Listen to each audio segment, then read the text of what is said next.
So this is Phantom Electric Ghost, and we're live on the air on our Facebook, YouTube, and Twitch channels. And we're glad to have you on the air tonight. This is Ash Pariseau, and Yes. topic we want to get into is where have all the good men gone? Is the focus of the podcast. And thank you for being on the show. How are you tonight? I'm awesome. Thank you for having me. How are you? I'm doing well. I'm in New Hampshire. That's where we're located, and it's a little chilly, but it's starting to get maybe close to spring. So we want to let people know we are a featured podcast on Newsly. You can see that icon up there. It says "Listen on Newsly," and if you use coupon code GHOST, you can get 1 month free premium subscription, so you can stop scrolling and start listening. Again, Phantom Electric Ghost Podcast is a featured podcast. This episode will be on Newsly later tonight, and you should check it out. And thank you again for being on the show. Thank you so much for having me. Yeah, we've been podcasting since 2016. We're about over 860 episodes, and so we've been out for a while. People might not know us, but we've been around. And we initially started our podcast live talking to only musicians, and we are a musician producer. But we decided to go more expansive and include all types of folks. And since last year, we've expanded into life coaches, therapists, mentors, CEOs, authors, film directors, all kinds of people. So we're glad to have that kind of diversity all over the map, but that's the way we like it. Awesome. Well, congratulations on expanding your audience and your guests as well. That's pretty cool. Yeah. So at the topic, as we said at the top, is like, where have all the good men gone? And you've been working as a certified dating, relationship consultant and professional writer. And you've been in a lot of different print publishers, online and digital, including Thought Catalog, Huffington Post, EV Magazine. I hope I got that right. And a relationships editor for Hope Magazine, and a blogger, virtual assistant for the UK's premier matchmaking website, Cupid in the City. So I wanted to give you, I talked that out, but yeah. So like when we talk about the main topic, where have all the good men gone? Like where do you want to start with that? I mean, I find it an interesting topic because there's a lot of women out there asking this question. And obviously this is, it's an issue that women want to know, like, where are good men? Like, what happened? What's going on? And how can they find them? So I like to, help out and start conversations about why they're asking this question and what does a good man look like for them and how can they find him. Yeah, that's interesting because I've been married since probably 97. And I did have a struggle. The one thing I found is a guy, and I was kind of a nerdy, techie, shy guy, right? And the big thing that happened to me is I got cancer at age 27. And then it changed my life, and I became more direct and more honest about my communications because I felt like I reached this crucible moment. Almost died at, I'm 27. I probably thought I was going to live forever. And it gave me a perspective where I wasn't playing games anymore. And then I actually found my wife, and she's 5 years older than me. And it was because I was in that kind of state. But I think a lot of people, maybe age 27 men, they might have a different perspective, and they might not have gotten to that kind of critical mass until a different point. But what I saw a lot of times is like I couldn't connect with people because I was kind of scared, and I wasn't that charismatic, and I didn't know how to communicate. And I noticed there was a lot of guys that were able to kind of fake their ways through things, and they were very charismatic, but then people found out they weren't that substantial. And so I think sometimes people miss the people who are not, as forward. Yeah, definitely. I can imagine that that was a unique and probably intense experience for you. Yeah, it was a different type of thing. It's like I wasn't one of these guys that was kind of playing the field. I was like not on the field at all. So Yeah. so it's like I think that maybe that might be where all the good men have gone is like sometimes people get attracted maybe to the wrong type. And maybe I was on the other side of it, I was attracted to women that probably weren't the type of women I should be going out with. I think maybe both sexes run into the same problem. You go after people maybe that aren't really. It's kind of like society makes you feel that that's what you want, but maybe that's not who you really need. Yeah, you pretty much hit the nail on the head there. Yeah, I definitely think that is happening to both men and women a lot. Yeah, that's at least my experience. But I think I might have an experience that's not that because I'm older. I'm 55 now, and I'm reflective, and I went through all that stuff. I think I can maybe be on the same page that where you're going to be going with our conversation. Yeah, definitely. So yeah, I mean, one of the things that you mentioned in your thing is like women are fed up not being able to find a decent man, and and there's a lot of men that take advantage. You know, there's a lot of men that says, okay, they just want to. They'll say one thing and they'll kind of like they lie. They just flat out. They're just lying. They're misrepresenting. They have a mask on, and yeah, and people get pulled into that. Yeah, they do. There's a lot of confusion, a lot of people misrepresenting themselves as well. So it's definitely hard for both men and women, I think, for different reasons. Yeah, because I mean, everybody's got this idea of like what I found is like I was into romantic poetry. I'm a musician, right? So I'm gonna write these idealized poetic songs, right? They're always kind of like, okay, I'm trying to find that perfect thing, or you're trying to create like this romance, or you're doing sad songs. And sometimes you just end up creating this false imagery or this thing that's not approachable or not realistic. Right. So like it's not it'd be like a romance novel or like reading an epic poem. It's like, well, life isn't always like that. And then people get disappointed because they built this thing in their head and it's really hard to actually match it in reality. Yeah, definitely. I don't know how much men experience that, but I know that women go through that experience a lot, like big time. Um, and I know for me too, like, and I've been guilty of that too, where, I have a very big imagination.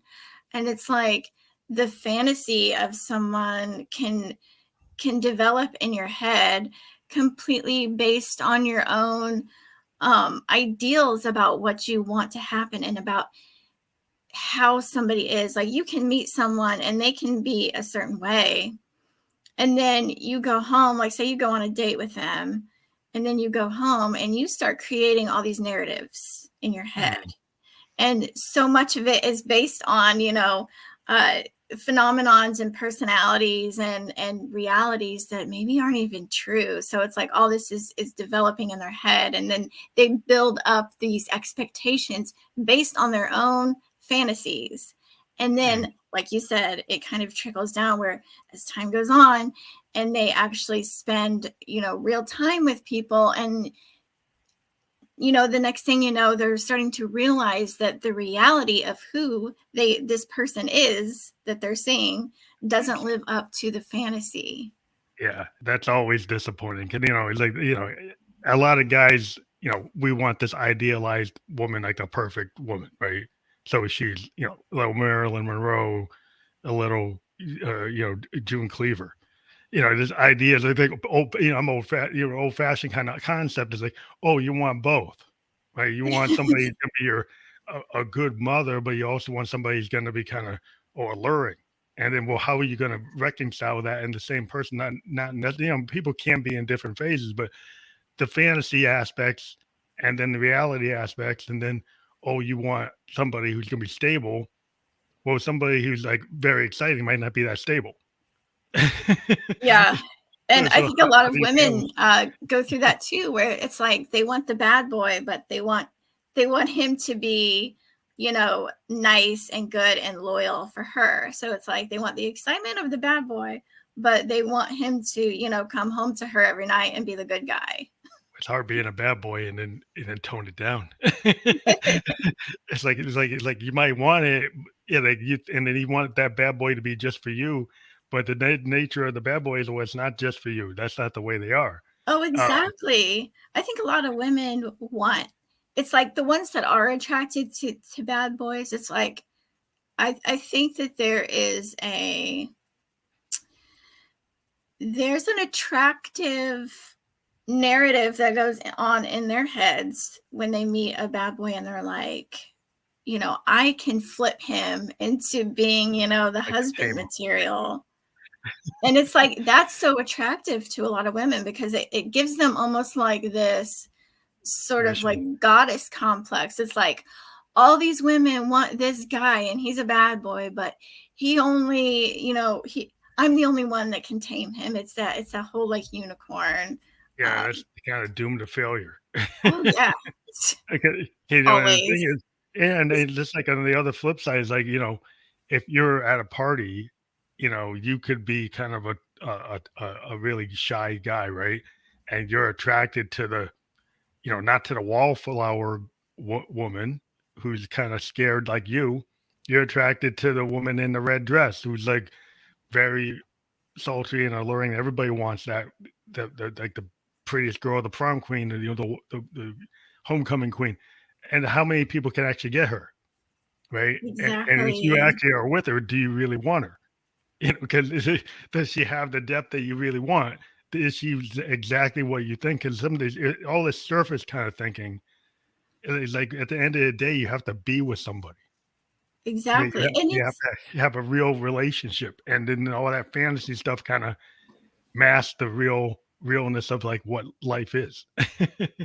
yes, it's so true. I think so much of, relationships when they start like that, and it's like you meet someone, and maybe, like you said, you don't even have to really know them. Like you see someone at a party or out somewhere, and it's like they look so attractive, and all of a sudden, all these Hollywood dreamy ideals, start festering up, and it's like you really have to learn how to separate the fantasy and the ideals from the reality.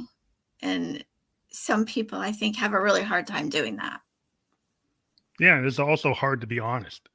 What I found is if you're like, if I didn't play games and I was like, like the bad boy can flirt and play games, right? And I would be direct at some point, and then that didn't work. It's like actually not calling her back or making her confused or that not being clear was draw. I would see all these women getting drawn in, and I had girlfriends who were friends, and they tell me how like they're so upset about guy X that's like they don't know where his head's at, they don't know where he is, but they're just totally obsessing about him. But they're talking to me about Mm-hmm. how they're obsessed, and I like them, and I'm like, well, I guess I'm not going to make it because they like John X.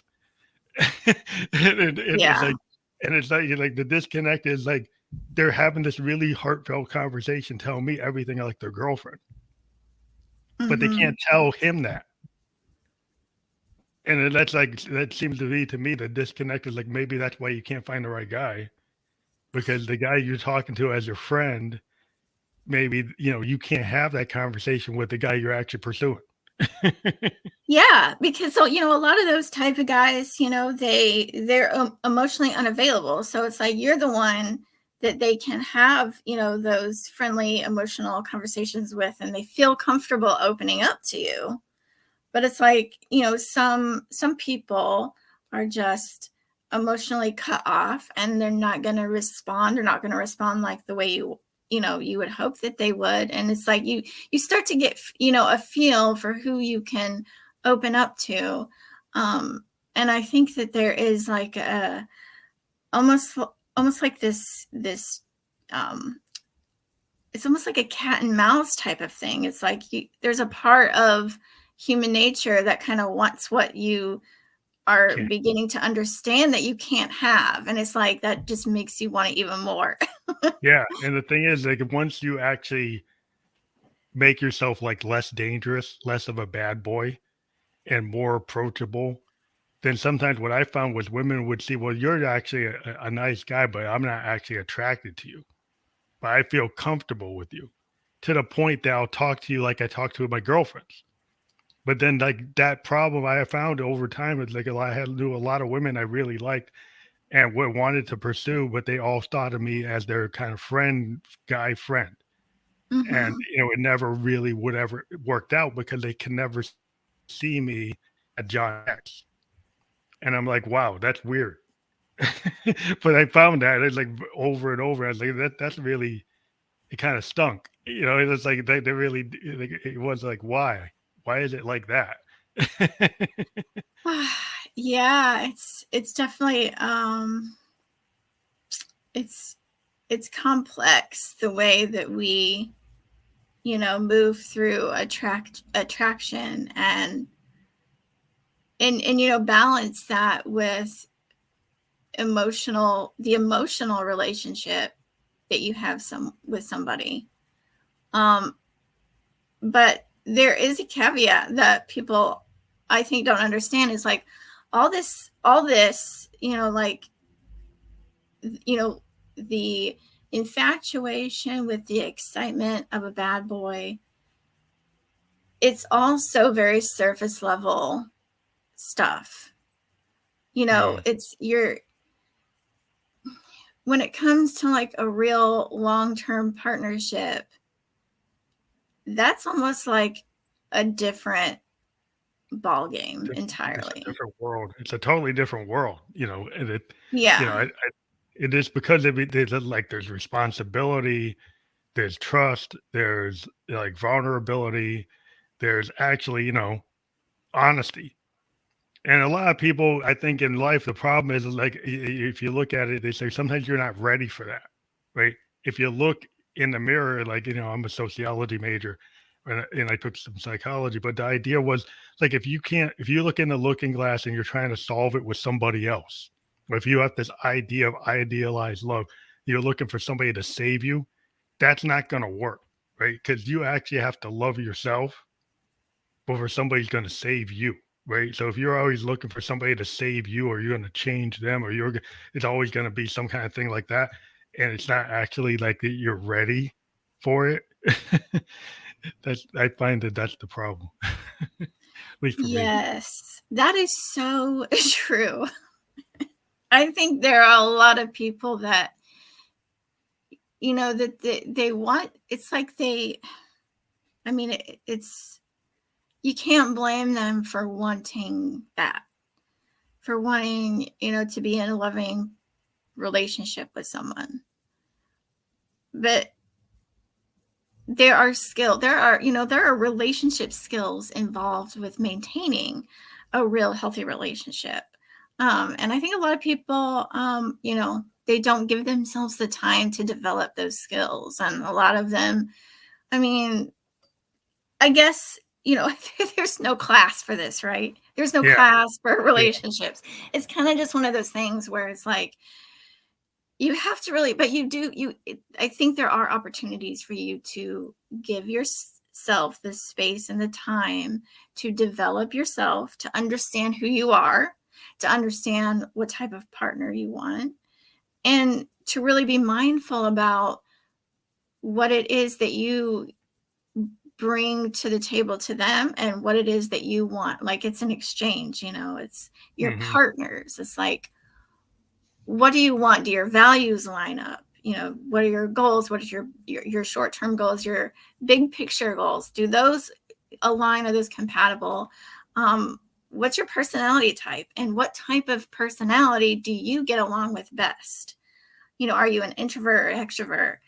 So many different things that is you we all just get to we get to figure it all out as we go, and I've done that myself too. well, I think also there's like this thing where like, are you looking for on your first date the person that's gonna be your wife or your husband, or do you realize that you have to actually learn how to socialize and date, right, and find who you really are compatible with, and if you don't give yourself enough time to find that person, and if like every person's like, well, this person's got to be like the one. Well, what if they're not? It's like, it's like you. How could you know if you don't actually discover like who are you compatible with? Like in terms of in some places, like you might not be given because of culturally. As soon as you start dating, you might be in a situation where they want you to. Oh, that's the one. And then you don't give Mm-hmm. yourself enough room or enough time to actually know the difference of whether that's a positive relationship or not. Mm-hmm. Yeah, definitely. And what I see happening a lot is there are women who, especially the ones that complain about there not being any good men left. I see them idealizing these men that are like what we consider in our modern culture as high value.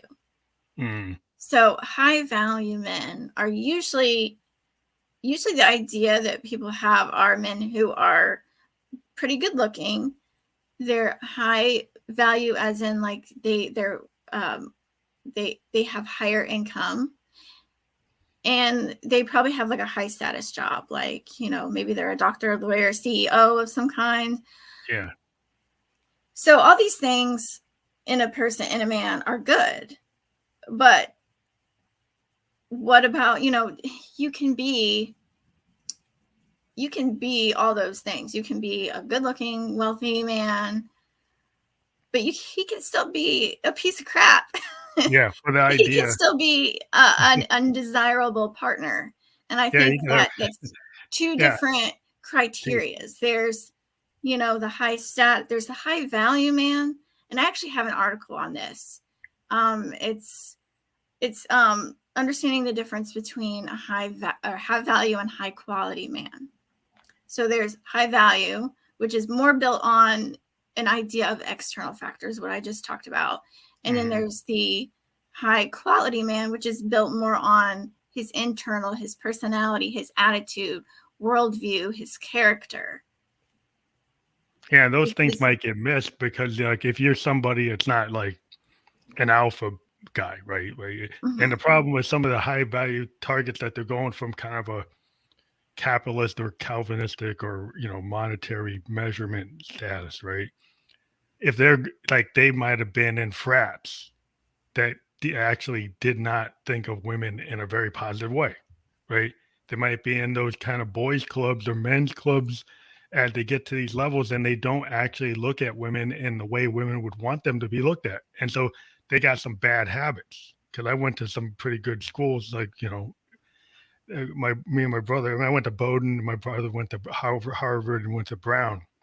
And some of these guys from these high level schools, everybody thinks that they would be the right person, but they might have some really bad habits, some bad type of cultural things that they've been taught and handed down, and they think it's okay. And, mm-hmm. and those things get missed because they're driving the Mercedes, or they're on the golf course, they're in the country club, they got the $1 million house, but you missed like the character of the person. Yeah. And I see a lot of women, they're like, oh, I met this awesome guy, and he's got this high paying job, and he's attractive, and it's like, okay, that's great, but and like, what else? Like, who is he? Do you know? Is he a good person? Is he a potentially desirable partner? Like, and I think that that's the thing that a lot of women miss in this conversation about where all the good men is. what what is a good man? I mean, does he just look good, or Hmm. is he a good person? Is he a good Yeah, partner? it's a kind of like more object, like if you look at like subjective, objective, but also in society you've got these kind of great gradations of like like, I don't know, upward mobility is, oh, that's always going to be thought they're going to be morally correct, and that's not necessarily true. So somebody that's more in the middle ground, or somebody that worked really hard for up and maybe doesn't have all that pedigree, but they have maybe like they have like I don't know, they have these ideas in life that are more about like in terms of your just like I don't know, just the concept of more morality, and it's different levels. It doesn't mean that they're a religious person, but they might have a certain moral code that the other person doesn't have. Mm-hmm. And it might mean that they're not going to do something that's going to hurt people. And the person that does something to hurt people, they can make a lot of money. It doesn't mean they're a criminal, but they could be making a lot of money and they don't care how they affect people. And this other guy could make 1/10 of what that guy makes, but he has a different moral code. And if Mm-hmm. you don't measure that person and say, well, he's only making 150,000, this guy's making 1.5 million. If Yeah. you totally disregard that guy because he had a moral code that said, I didn't want to do those things, then you might be missing the boat. Mm-hmm. And you got to look at those things too. It's so important. And it's like so many women, especially, are like, oh, well, they were, I had this great guy, and and it's like, okay, but did you see the red flags? Did you, evaluate his personality, his character, his attitude? Like, he makes a lot of money. What is he doing? Is it morally sound? Is it ethical? And it's like, I think so many people do not properly evaluate these things, and then they wonder why they end up with somebody who is a liar, who is maybe borderline on criminal activity, who is a narcissist, who is a cheater, who has like this whole other life that they never told you about. It's like, because it's not like it's their fault, No, but you have to look for these things. well, It's just also, all it's, part of yeah, the evaluation process. yeah, because the trigger is like, yeah, he takes you to the really nice places, he buys the expensive gifts, can bring you on the boat, on the yacht, can take you to Bermuda, can do all these cool things. But then when you really start, do you ignore when he's like not empathetic? Do you ignore when he does very harsh things to people? And do you ignore that because he took you on the yacht, because he took you to Bermuda, because he took you to the 5-star restaurant? Do you ignore how he treated the waitress or the waiter? And you just ignore, if those things start building up and they start adding up, but you say, Mhm. oh, I don't got to deal with that. I have to really think about it because, oh, he took me to the 5-star restaurant. But what if he just totally was abusive to the waiter or the waitress or the other staff? That could be a kind Mhm. of a clue, but if you miss it, you kind of got to read those things. Yeah. 'Cause, Yeah, that says so much. It is so true. I find it unfortunate, in my, coaching space, there's so many women who are so focused on this whole, get your provider man type of mentality. And it's like, I see women who are like me, who are coaches like me, who have YouTube channels, and they're like, find a man who's wealthy and then get with him and he's going to spend all his money on you.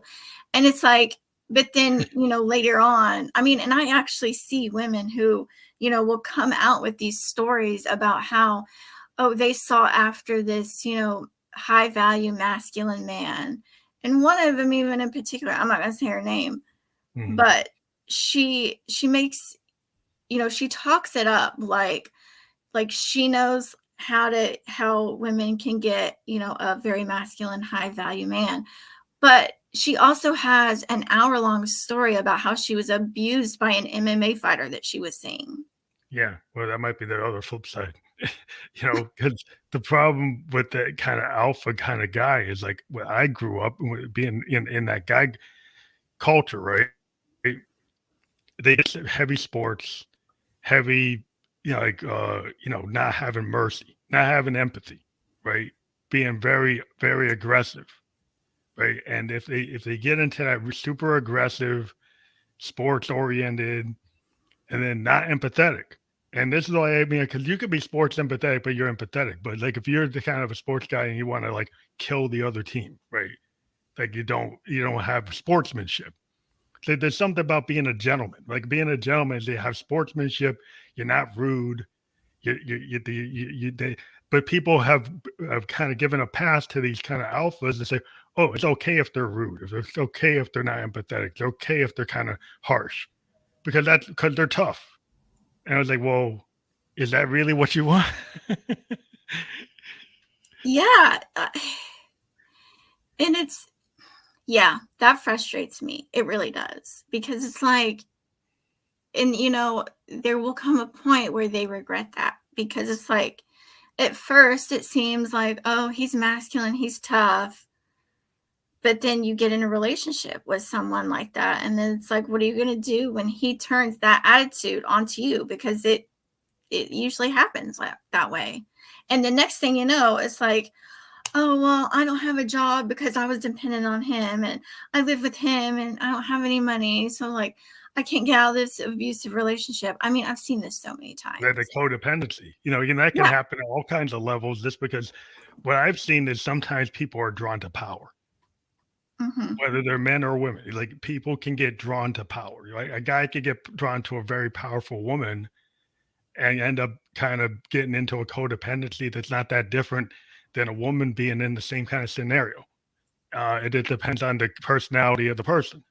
So if the guy isn't that assertive and he's not that aggressive, he could get pushed down in the same way psychologically.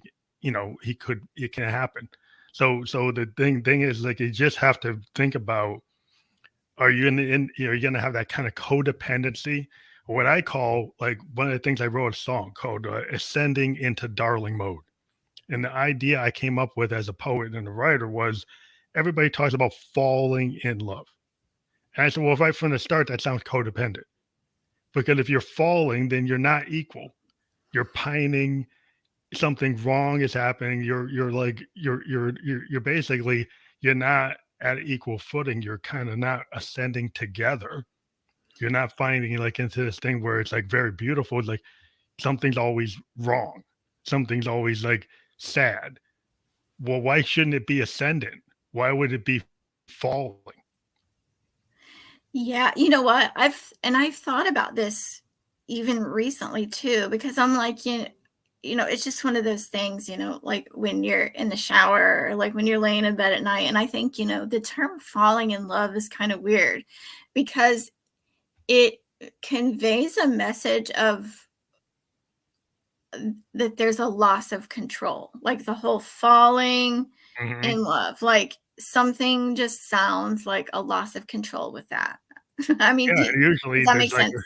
yeah, somebody ends up in a kind of dominant position, whether it's the woman or the man. Somebody ends up in the codependency. Somebody ends up being more assertive than the other person. Ends up kind of pushing themselves down and not being where they want to be.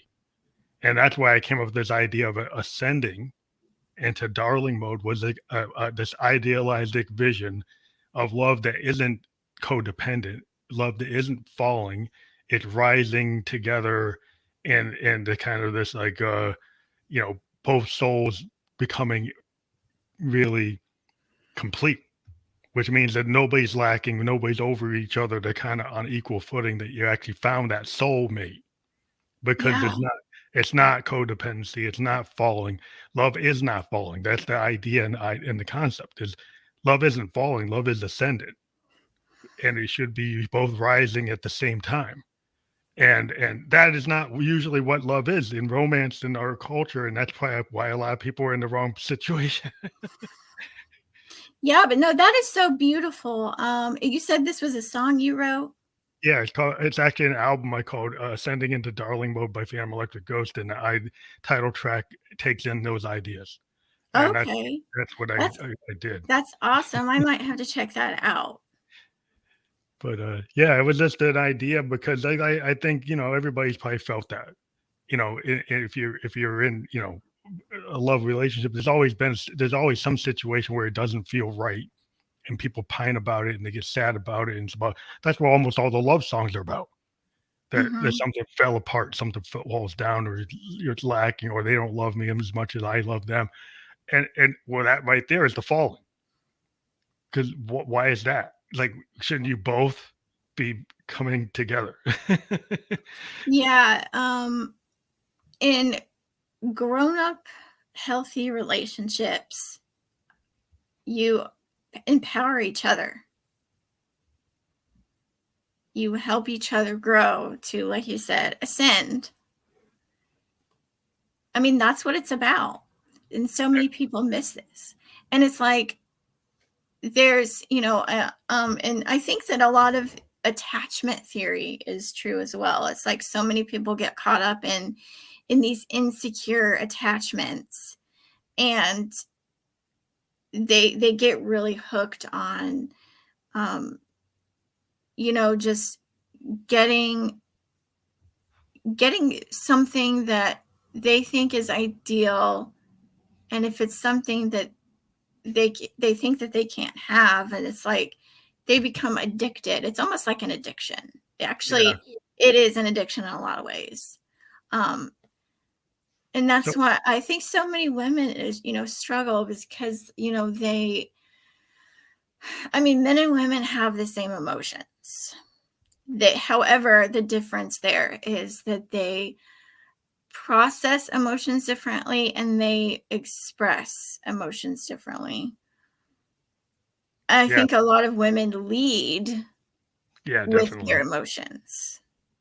Most men are taught not to actually be expressive, but when you're a creative guy, if you're a poet or a musician, you tend to be a different than the average guy because that's what we do, right? As a musician and a poet and a writer, we open that wall, we open that boundary, and we get more in touch. And a lot of what I do is I try to get in touch with my male and female sides, the left and right side of my brain. It's just the nature of being an artist. So you tend to be in a different position than the average Joe talking about the Yankees or the Patriots or something. That's not what where our heads at. So I think it's a different type of situation. But I do agree most guys aren't really trained or taught to think in that way, or talk in that way, or communicate that way. Hmm. And I think that that's why I personally have always been more attracted and drawn to men that are, you know, creatives, the musicians, the writers, the poets, the artists, the photographers. Hmm. I love, like, I don't know, there's just something that's been so attractive to me Hmm. about men in those spaces, because I think, like you touched on it, is they learn to express themselves in a way that a lot of guys don't. And I'm always like, it's almost like this, you can tell that these type of creative men have depth, and they have, they're expressing themselves, so there's something about them that signals, at least to someone like me, that it's like he could be a good boyfriend. Whether we're willing to open up, yeah, but the nature of a writer or every songwriter is we open up our heart to the whole world, right? Hmm. And we tend to be like that all the time. Right, and we can get hurt because most guys don't do that. Most guys will try to hide it and mask it and put all this like machismo over it. And the nature of being an artist or a poet or even musician is that you have to find that in order to be successful as an artist. You have to have that vulnerability and be willing to actually show it. And then it becomes easier to actually show it to other people because it's just Hmm. part of how you operate versus the type of other person is trying to like put layers and layers and layers and hide it. Because you're kind of told that's the way you should be as a guy, that's the way that you're successful. And a lot of men are successful doing that. But at the end of the day, they probably aren't as successful in their relationships because they confuse being successful in business or sports or something else with actually what is necessary to have a real connection. Hmm. Yeah, definitely. Everything you said is so true. But yeah, one of the things I was looking at was like, what are the three things that women need to do to have an attract a quality guy? Three things that women should do to attract a quality guy. First, I would say self-awareness. Mm. Understand yourself, understand who you are, um, and what type of partner you want. I would say that that's the first thing. The second thing I would say is position yourself to be in spaces where good men are. You know, you can find a good man in a lot of different places, but you also have to be, you know, you also have to cultivate a good life yourself. I mean, I think in a roundabout way, I'm trying to say when you are a good woman yourself, it's Hmm. much easier to find a good man. Oh yeah, I can hear that.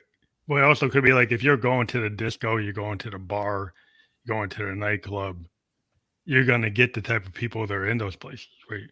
If you go, Exactly. if you go to the coffee shop, you go to the comedy store, you go to a place where you're cycling, you're exercising, you're walking in the woods, you're doing something that is not what those other things are, right? You might find somebody, a like-minded person, like doing open reading poetry, right? Mhm. And then like, well, then you're probably gonna find people who are more open and talk, or painting. You go to galleries, you go to art things, you go to plays. You're gonna find different type of guys. They're Yeah. going to watch plays versus the guy that's at the bar.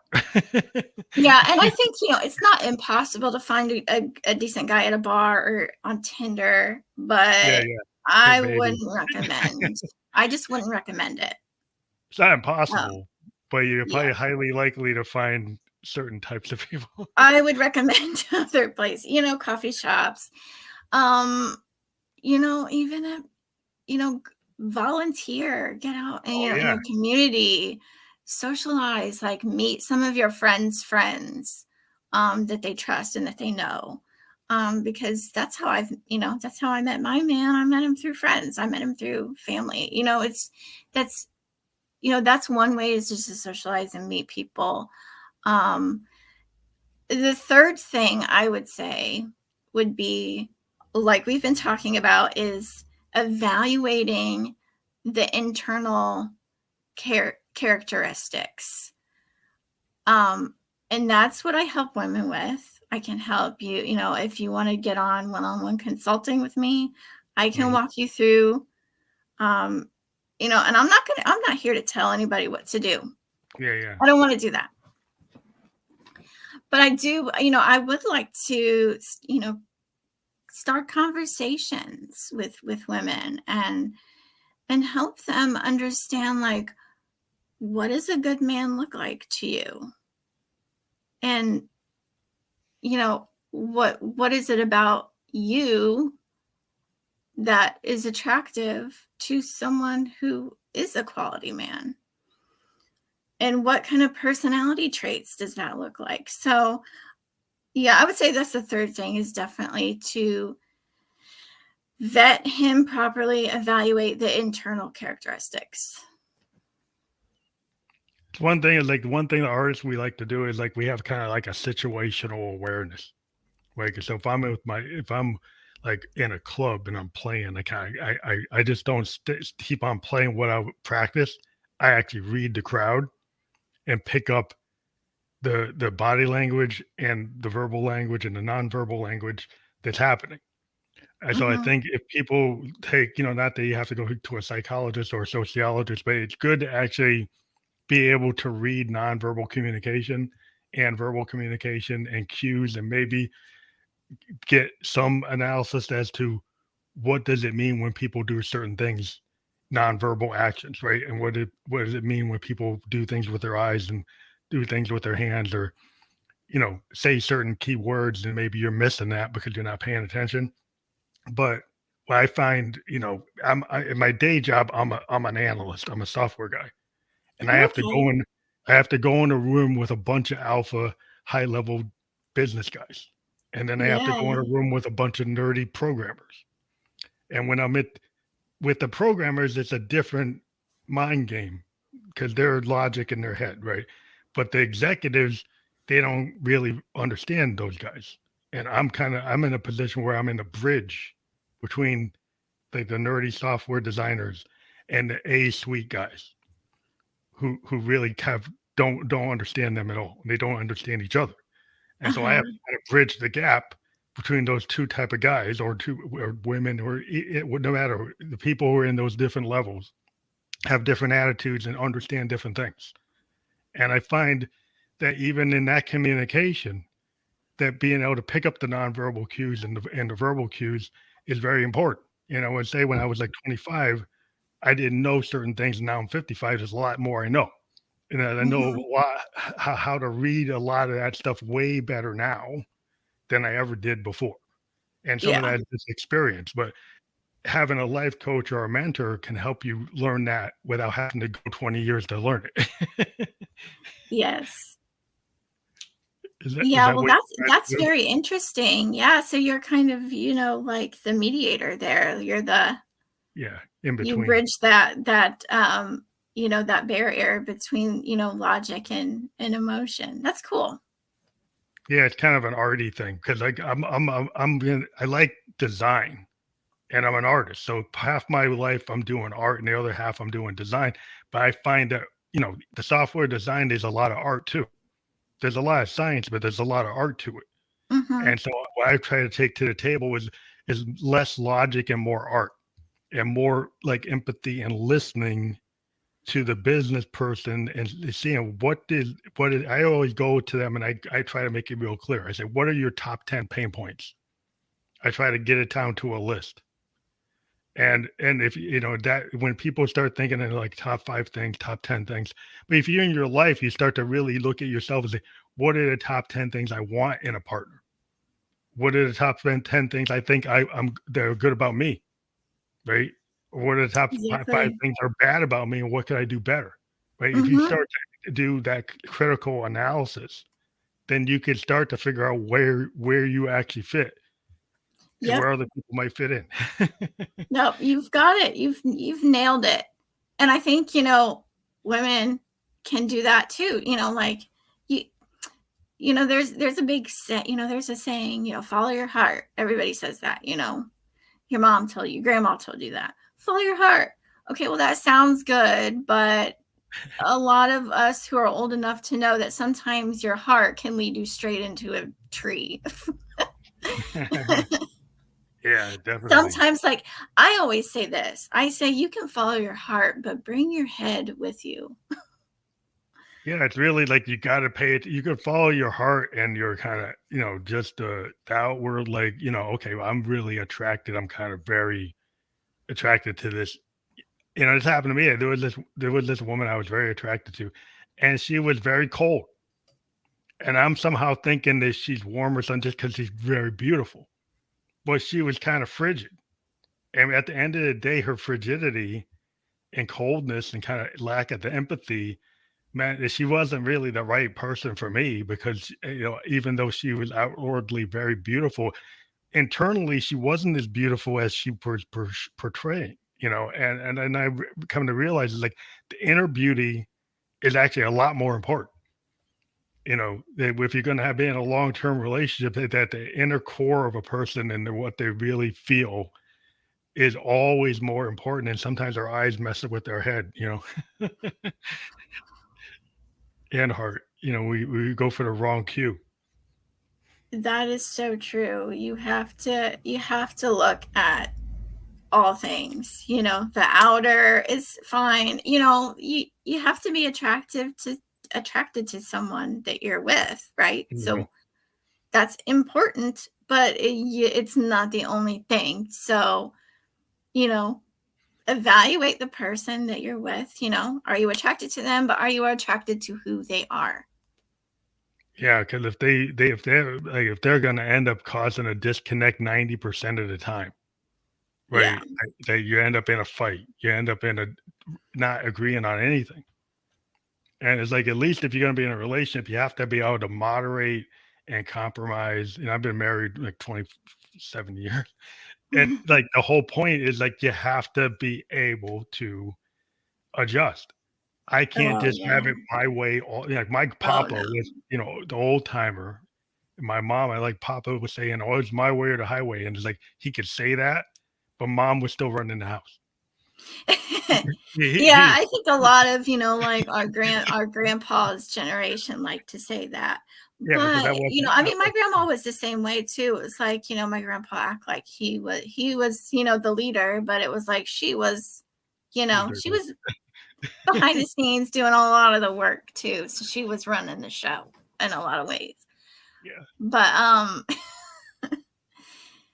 yeah, it's like, you know, when you meet someone, it's like you can be attracted to them, but you have to, like you said, adjust. Everybody has to adjust. That's life. That's growing up. And guess what? You are always evolving as a person. You're always learning. There's always going to be something new. I mean, so you're in a long-term marriage, there's always, like, life mhm, is going to come at you. There's always something around the corner. And like yeah, and through time it changes you and you adapt, you evolve as a person. Um, and especially, moving from, your initial dating stage, from the late teens to early 20s into your 30s, you'll realize how much you change.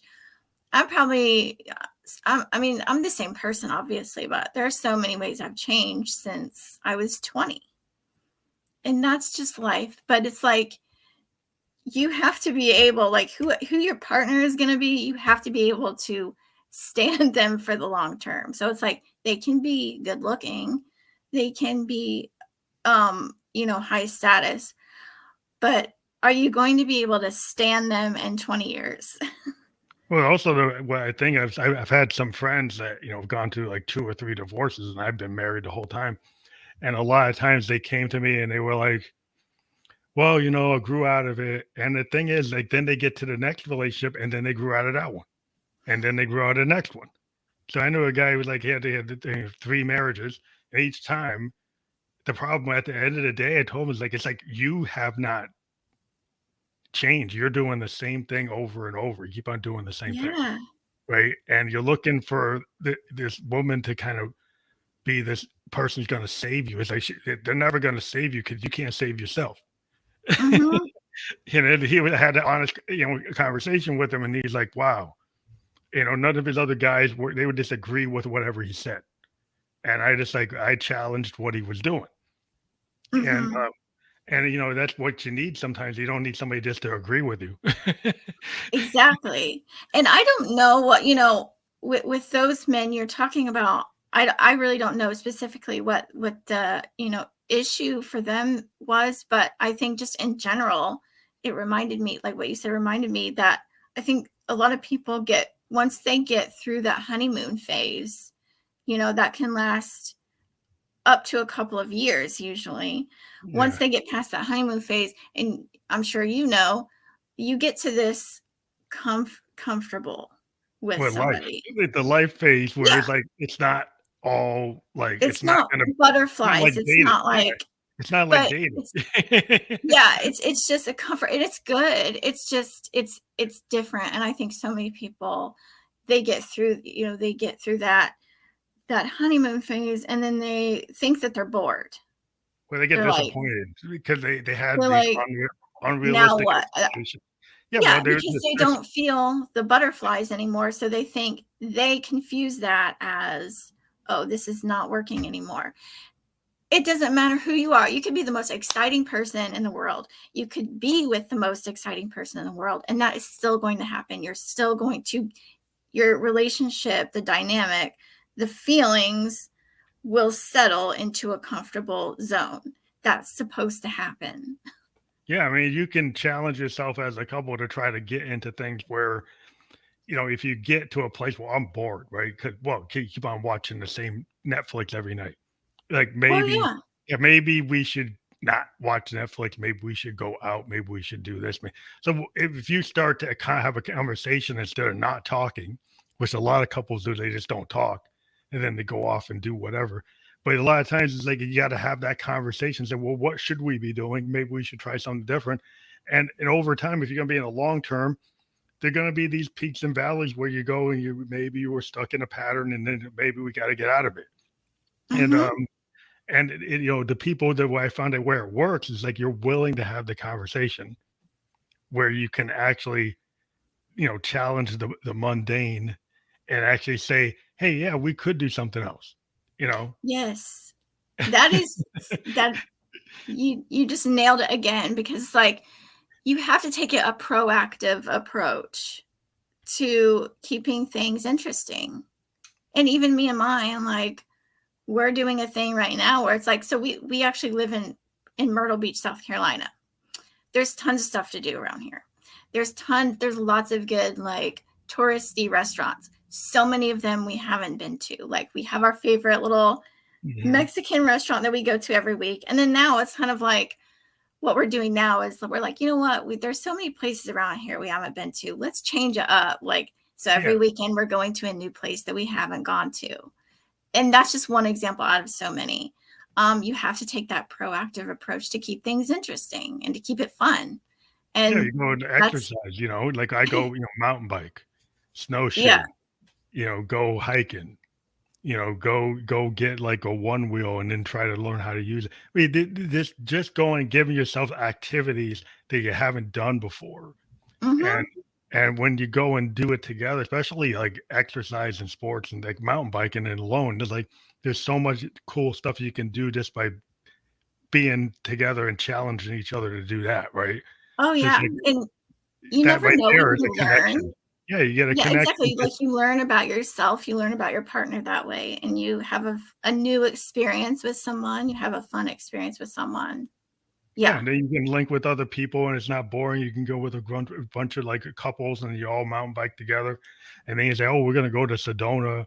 Oh, we're gonna go to Vermont. Or we're gonna go do this to go to like Maine and go to Arcadia." Then you suddenly make your life interesting, Mm-hmm. right? Because you go and you do things and you put yourself in places, and that usually ends up getting rid of the mundane. Mm-hmm. And the cool thing about it is, it's like when you do that, it's like, and then when the tough stuff, the really hard life stuff comes at you, you have someone there that you've built a foundation with. You have someone there that is willing to stick by you through those hard times. That's a partnership. Whereas, if you're just someone who's chasing the butterflies all the time, that Yeah. person ain't gonna care that your grandma died. Yeah, That what person happens ain't if gonna you care that get you lost your pet. Yeah, I mean, if you have sons like that, what if you get cancer? And they're, Yeah. well, I don't get the butterflies because you got cancer. It's like, well, it's supposed to be for better or for worse. Oh, yeah. So if somebody's only chasing the butterflies and then they have to actually, it's not about them anymore, right? It's about like when your partner's sick, so you got to be there, right? Yep. How are you going to be there if you're only chasing butterflies? Like if you suddenly have somebody that they can't be there for you because they're sick, but you need to be there for them. Are Mm-hmm. you going to be in that place in your head because you're so individualistic and so kind of self-centered? Like, are you able to actually have empathy even for your partner? But Yeah. So true. I think this has been a great discussion because I think it's a problem that a lot of people have because a lot of people have kind of lived in these kind of made up like idealized visions of what they think things should be, and then it's not, then the butterfly thing. So it's like, how do you get yourself to, and then you can still be happy and you can still get butterflies in different ways. Oh, yeah. Yes, definitely. I mean, honestly, it's been 15 years. We'll be at 16 years in September, and I fall in love with him. There's that term again. I love him more every Well, day. No, but seriously, I that's do. I love him more every day. that's the place you want to be. So that Yeah. you're in a good place to actually show people because you're living it. Like, so I think a lot of times, like if you've lived through something, like I've tried to tell people going through cancer, I can tell people how to kind of like navigate that. Um, but I also want to again reiterate for the audience that like our audio audience, like we have your website, which is damesthatknow.com/consulting. And what can people find there when they go to that? I do weekly blog posts. I'm just now getting into a weekly rhythm. Finally, I used to go so long without writing. But that's kind of my first love professionally is writing. So I still do the blog thing, and Dames That Know is a blog website where I write articles on dating, relationship advice. I get into sexuality and some like cultural conversations, and just a lot of good content. I'm always willing to take suggestions for topics. And on there you'll find a link for a free ebook that I wrote called 9 Laws of Setting Boundaries and Dating and Relationships. And that's just a freebie that I wrote for anyone interested in learning the foundations of learning how to set your boundaries. And then also on my website, you can find a link for consulting. And that page will give you all the information you need to know about how to get on a one-on-one relationship with me for consulting. That's awesome. So that's like a one-stop shop for everything you want to get into. At damesthatknow.com and /consulting if you want to get into the consulting consultation. So that's always what great that I want to always tell the audience that when we have these links, like right now you can't click on it, but when we're fully published on places like iHeartRadio and Apple and Spotify and places like that, Google Play, that will be clickable. So you'll be able to go click that and go right to that site. And we do encourage our listeners and viewers to click the links of the podcast host, guest that we have on our show, because there's a lot of information that you'll be able to get to from these links. And we hope that you click that one, like we always tell people to do it. And again, we actually hit our hour mark. So we're glad to have you on the show tonight. I think we had a really good conversation. Yeah, I did too. Thank you so much for having me, and and being such a good conversationalist on this topic.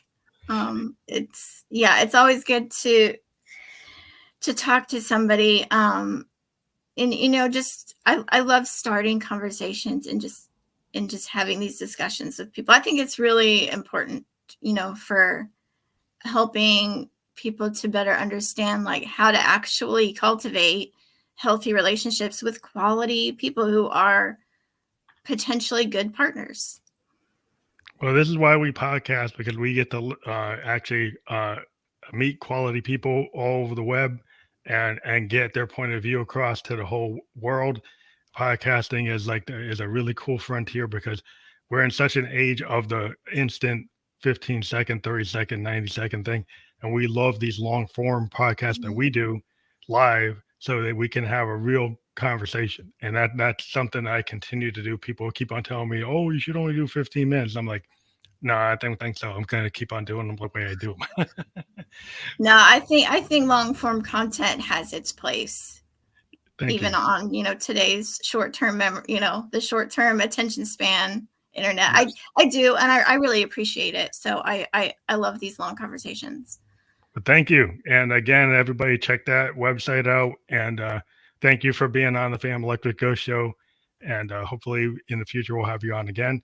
We do have a lot of people come back for our second interview. So thank you again. Have a great night. Thank you.